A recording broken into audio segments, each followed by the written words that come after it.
Daí, turma, tudo bem? Pessoal, nós estamos em ligações químicas. Na primeira aula nós vimos ligação iônica, que ocorre entre metal e não metal. Então é fundamental saber entre quem ocorrem as ligações. Ligação iônica, metal e não metal, sempre. E eu tenho que colocar átomos até todo mundo ficar com 8 elétrons, certo? Ligação covalente, a nossa próxima ligação, ela vai ocorrer entre não metais, ok? E não metais com hidrogênio. Não metais iguais, diferentes e com hidrogênio. Então, de três maneiras. Não metais iguais, quem poderia ser? 2 oxigênio. São 2 não metais iguais. 2 flúor. São 2 não metais iguais. 2 nitrogênios. Também são 2 não metais iguais. Porém, diferentemente da ligação iônica, onde alguém doava e ficava positivo e alguém recebia e ficava negativo, formando íons, nesse tipo de ligação covalente não há formação de íons, não há formação de cargas, há um compartilhamento de elétrons. Então este aqui eu vou ter que fazer 2 laços. Por que 2 laços? Porque eu estou compartilhando esses 2 elétrons desse oxigênio com esse aqui. Então esse tinha 6, ficou com 8, porque esse aqui empresta para esse. E esse que tinha 6 também fica com 8, porque esse aqui também empresta para esse aqui. Ok? Deixando os 2 com 8 elétrons.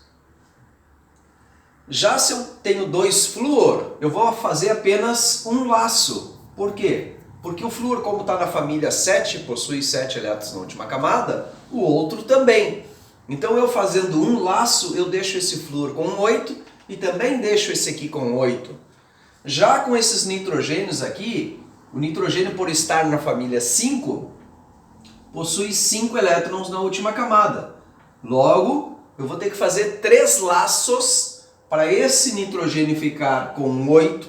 Além dos 5 deles, esses 3 são emprestados pelo outro nitrogênio. E esse nitrogênio que tem 5, esses 3 são emprestados para o outro nitrogênio, deixando os 2 com 8 elétrons. Certo? Através de um compartilhamento. Porém, pessoal, essa molécula pode vir representada, ou estas moléculas, de 3 maneiras. Por laço ou pela barrinha.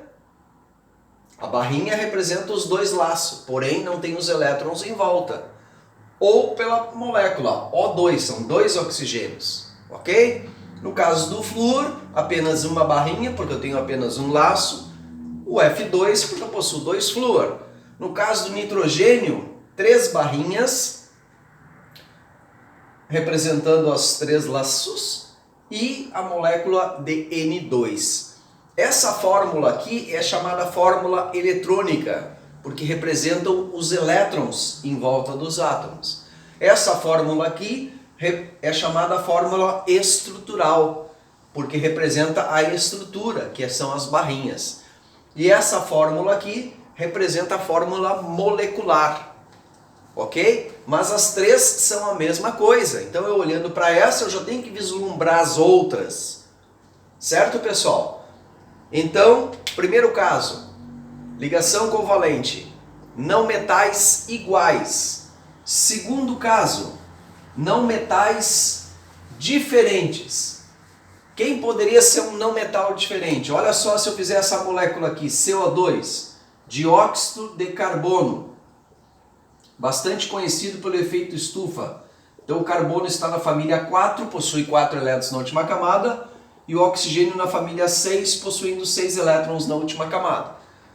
Não metal diferente, ó, carbono e oxigênio são diferentes. Então eu fazendo 2 laços com esse oxigênio aqui, esse oxigênio fica com 8 elétrons. Fazendo 2 laços com esse oxigênio aqui, este oxigênio fica com 8 elétrons e o carbono também fica com 8 elétrons. Porque ele possui seus 4, esse oxigênio empresta 2 e esse empresta 2, deixando ele com 8. Então por isso que existe a molécula de dióxido de carbono, CO2. Porque quando nós unimos um carbono com 2 oxigênio, nós conseguimos deixar todos com 8 elétrons, respeitando a regra do Mendeleev, ok? E o último caso da ligação covalente é não metal com o hidrogênio. Então a ligação covalente pode ocorrer de três maneiras: não metal igual, não metal diferente e não metal com o hidrogênio. E aqui nós vamos entender por que o hidrogênio não faz parte de família nenhuma, porque ele quase que esculhambou a construção da tabela periódica. Porque o Mendeleev formou tudo em função de todos terem 8 elétrons da última camada. O hidrogênio fica estável com 2. Ele compartilha aqui, o flúor fica com 8, mas ele fica estável com 2 elétrons. Então ele foge à regra do Mendeleev. Ok, pessoal? Muito bem. Formando a molécula de HF. Fórmula eletrônica, fórmula estrutural e fórmula molecular. No caso do dióxido de carbono, fórmula molecular, fórmula eletrônica e a fórmula estrutural representada pelas barrinhas. Ok? Muito bem, pessoal. Até a nossa próxima aula, onde nós vamos ver ligação covalente dativa. Um abraço a todos.